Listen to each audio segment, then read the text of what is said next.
Đừng có rù rì nó tâm sự nữa, chờ mấy đứa này.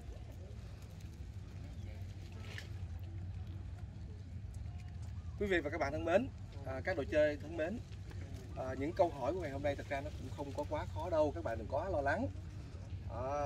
Nhưng bởi vì là cũng thấu hiểu được là cái sự lo lắng của các bạn, cho nên hôm nay ban tổ chức của chương trình cũng quyết định là sẽ mời một cái vị khách mời đến đây để hỗ trợ cho các bạn tìm ra câu trả lời.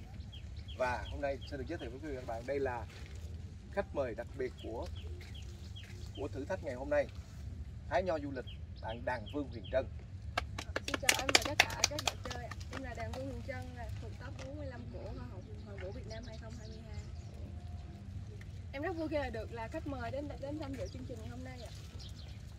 Quý vị các bạn thân mến, Đàn Vương Huyền Trân thật ra là Đàn Vương Huyền Trân chính là người con của vùng đất này, của vùng đất Phan Rang, của vùng đất Phan Rang Ninh Thuận này, và bạn là người con của dân tộc Chăm. Em có thể chia sẻ với quý khán giả cũng như tất cả các người chơi của chúng ta một xíu về cái nơi em đang ở, rồi ở nhà em thì làm cái gì? Dạ, thì các anh và mọi người đứng ở đây thì cũng biết là cái thời tiết như thế này là nó là đặc trưng của vùng đất Ninh Thuận rồi. Còn nhà em là ba đời nấu rượu ạ. Ồ, ba đời nấu rượu nho hả? Nấu rượu gạo thôi. Ủa? Cũng có liên quan quá. Có chứ ạ, có liên quan là nấu rượu. Ba đời nấu rượu nhưng mà không phải nấu rượu nho nha. Nhưng mà vô để mà giúp cho các bạn hái nho thì cái này em thấy nó cũng tổ chức này cũng vui đó, sự tạo ghê ha. Nhưng mà anh cũng có một câu hỏi thắc mắc ha, là em là người con của vùng đất này đó. Ngày hôm qua ở sa mạc, ở ngay bãi cái đồi cát thì nóng mà vẫn cảm giác chịu được, còn vô đây bữa nay thì đứng ngay vườn nho xanh ngát như này mà vẫn cảm giác cái nóng của Phan Rang, đúng là nắng như rang mà gió như phan. Làm sao em có thể giữ được một cái làn da mà đẹp như vậy? Việc thường xuyên tắm nắng vào lúc 7 giờ sáng, dưỡng ẩm thường xuyên là nó được cái làn da như thế này đó anh. Rồi, em có ăn nho thường xuyên không? Dạ có.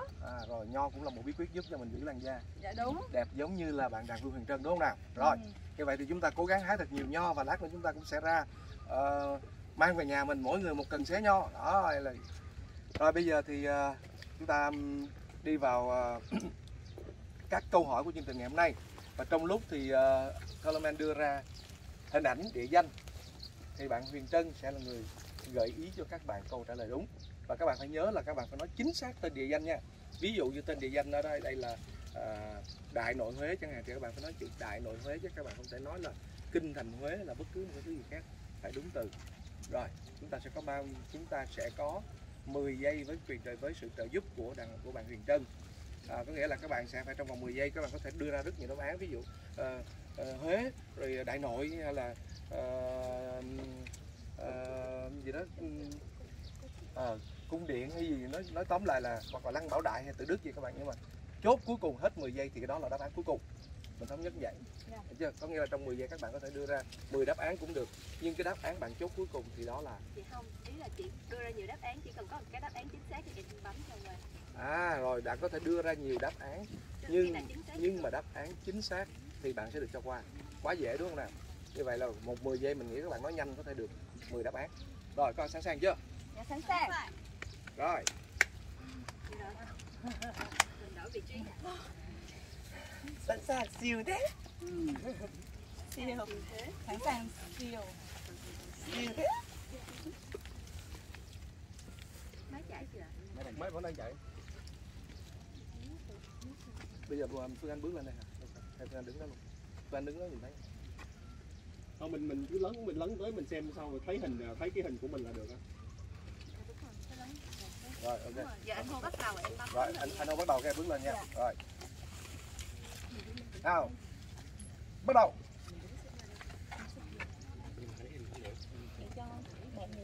Gợi ý của bạn là biểu tượng của thành phố Phan Thiết, tỉnh Bình Thuận, được xây dựng để cung cấp nước sinh hoạt cho thành phố Phan Thiết. 10 9 8 7 6 5 Được xây dựng 4, để cung cấp nước sinh hoạt cho thành phố Phan Thiết. 3 Nhà máy 2 Bình Thuận nói lại đi. 1. Nhà máy thủy điện. Hết giờ. Tôi không biết, tôi chụp cái máy đại thôi. Nhà máy điện nước Phan Thiết.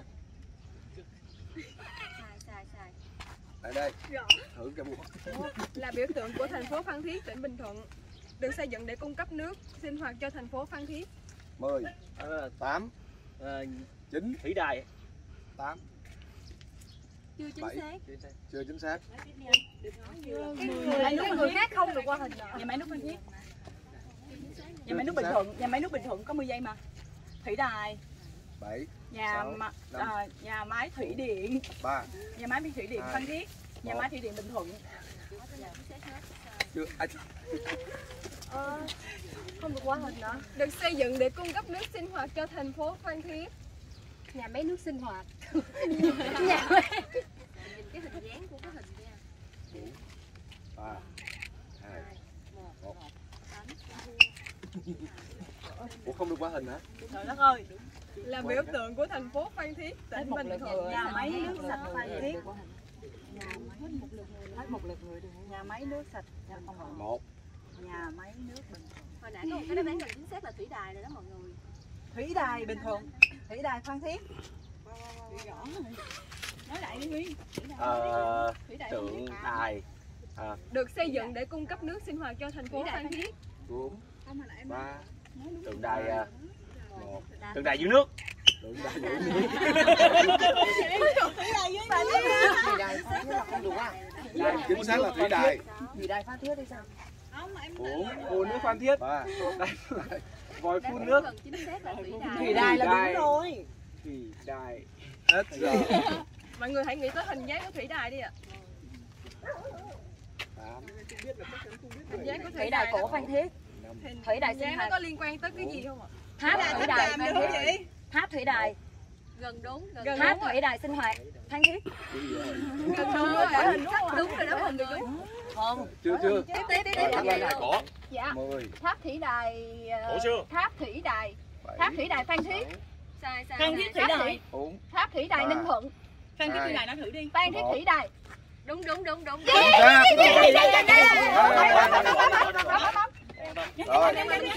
Hùng Anh đã trả lời Công câu trình đầu xây tiên. dựng vào năm 2000, cầu dây văng đầu tiên tại Việt Nam nối liền hai tỉnh Vĩnh Long, Tiền Giang. Đứng bình thường.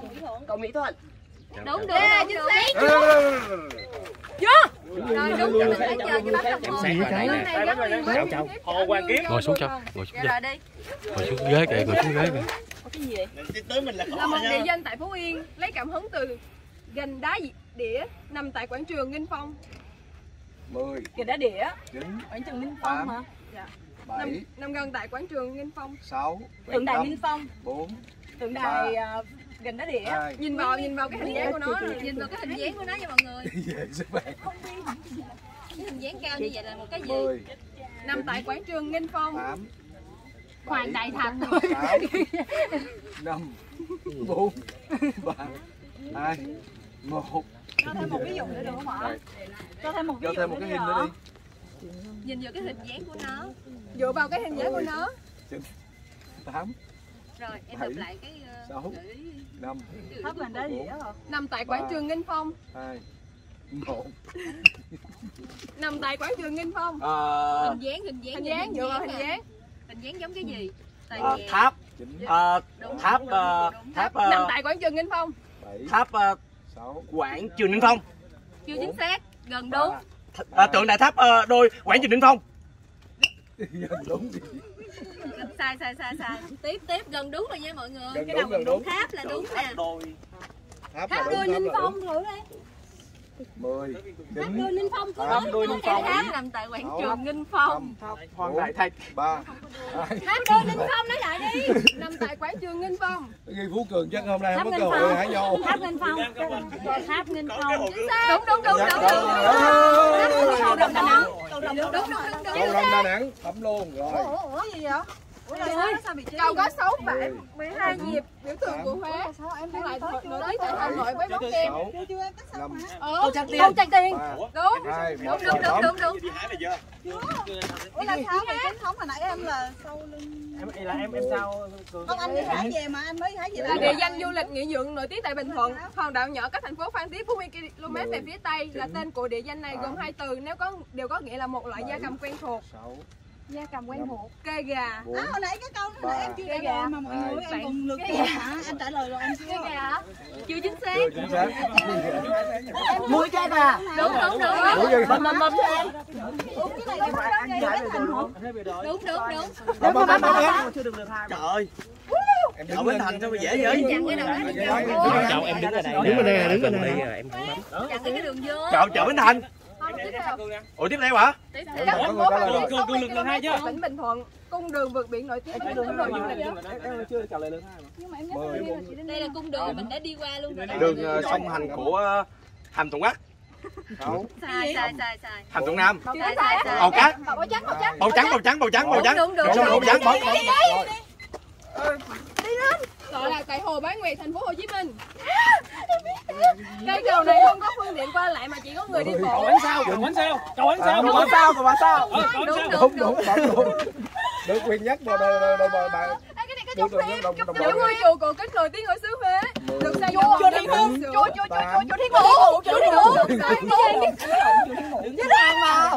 Rồi, nhà hát lớn thành phố. Bấm.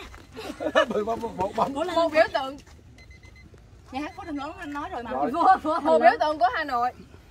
Nơi được rất nhiều sĩ tử học trò tới đây để cầu may mắn. Quốc tự giám. Bấm. Giỏi quá, bắt đầu. Trời ơi, nhà thờ Đức Bà. Bấm đi. Là cây cầu thép đầu tiên bắc qua con sông Hồng nối hai quận Hoàn Kiếm và Long Biên của Hà Nội. Cầu Tràng Tiền. Cầu Long Biên. Đúng. Cầu Long Biên. Bấm. Là một trong những địa điểm nổi tiếng ở Vũng Tàu. Được xây dựng vào năm 1862 nhằm mục đích chỉ đường báo hiệu cho các tàu thuyền qua lại. Ở Vũng Tàu đó mọi người. Hải quan. Hải đăng. Đúng. Trời ơi, có 4 trái rồi, nãy giờ có 4 trái. Là thắng cảnh độc đáo của xứ hoa vàng đỏ xanh có hình Người đó gì á? Đúng. Bấm. Là một hồ nước đẹp nằm ngay trung tâm thành phố Đà Lạt. Ô, cái gì vậy? Hồ Xuân Hương à? Đúng. Bấm. Nơi này còn được gọi là Ứng Lăng. Cái này gọi Ứng Lăng. Ứng Lăng. Ứng hả? Ứng Lăng cổ đại. Lăng Khải Định. Đúng chính xác. Đây bấm lên đấy. Là công trình trọng điểm nhất của cụm tích đôi bờ Hiền Lương sông Bến Hải vĩ tuyến 17. Đọc lại đi em, đọc lại. Là công trình trọng điểm nhất của cụm tích đôi bờ Hiền Lương sông Bến Hải vĩ tuyến 17. Trong hình có gì thì tên nó là như vậy. Cột cờ giới tuyến. Gần đúng. Lăng cột cờ giới tuyến. Đọc lại câu. Lăng. Gợi ý em. Là công trình trọng điểm nhất của cụm tích đôi bờ Hiền Lương sông Bến Hải vĩ tuyến 17. Cột cờ là đúng Thêm nha. từ Vinh đi. Cờ Hiền Lương. Chính xác. Bấm. Rồi. Chùa Một Cột. Chính xác. Bấm Điểm chụp ảnh nổi tiếng của Đà Lạt. Đại học Đà Lạt. Sai. Công trình do người Pháp xây dựng từ những năm 70 là nơi đào tạo giáo viên. Đại học. Đào tạo giáo Đại viên. học. Đại học sư phạm Đà Lạt. Không phải đại học. Cao đẳng sư phạm Đà Lạt. Chính xác. Chính xác. Bấm. Rồi, giọt. Chưa có trái nào luôn. 10. Kiến trúc cổ Việt Nam. Đại Nằm nội trên Huế. đường Đại Điện nội Biên Huế. Phủ, quận Ba Đình, Hà Nội. Hà Tên Nội. tiếng Việt là Kỳ Đài Hà Nội. Cái này quen lắm. 5. Tên 4. tiếng Việt là gì em? Tên Hán Việt là Kỳ Đài Hà Nội. 2. Trời ơi. 1. Nãy giờ mới được rõ một cái. Cột cờ Hà Nội. Chính xác. Vô đi, vô đi, trời ơi, vô đi. Của Hội An. Chính xác không? Chưa chính xác. Chưa chính xác. 5. Rồi, 4. 3. quê, cùng quê đúng không? Cùng quê không? Rồi, gõ. Chua cầu Hội An. Chua cầu Hội An rồi. Rồi, chạy. Quê tôi. Rồi, của em đó. Rồi Đồng Xuân, Đồng Xuân. Rồi, bấm. Rồi, đúng kéo. Là ngọn núi được mệnh danh là nóc nhà Nam Bộ, có độ cao là 986 m. Núi Cấm. Với ngôi chùa nổi tiếng thu hút nhiều khách du lịch tại Tây Ninh. Đúng không? Sai. Tây Ninh đó, trời ơi. Tây Ninh. Tây Ninh phải không? Núi Bà Đen. Rồi, bấm rồi. Rồi, hết giờ Hết rồi. 20 phút rồi. Rồi, người cuối cùng đã kết thúc 20 phút. Nhanh Phương Anh ơi, bà là người cuối cùng á Phương Anh ơi. Đã hết 20 phút. Trời ơi. Rồi đã hết 20 phút rồi, chúng ta chuẩn bị quay về để xem thu hoạch. Để vậy luôn, ở đâu nó đầy mình đầy đó, nói ra.